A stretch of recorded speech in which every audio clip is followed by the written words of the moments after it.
Sometimes if you are in MS Paint and if you are doing something and if you want to erase these things, then you can see this is the eraser. So I must select the eraser, and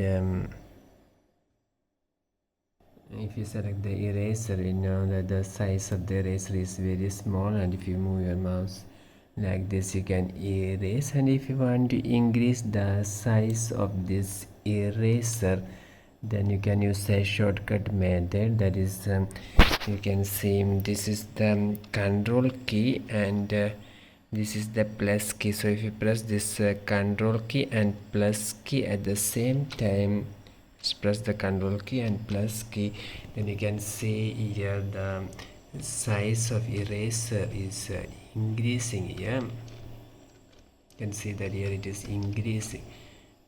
Let's see, if you press this control key and this plus key, the size of the eraser is increasing, and after that if you simply move like this, you can see that you can erase this very fast. And suppose if you want to reduce the size of this eraser, you must press this control key and this minus key. So if you press this control key and minus key, then you can see that the size of eraser is reducing. Hope this video is useful. For more videos, subscribe.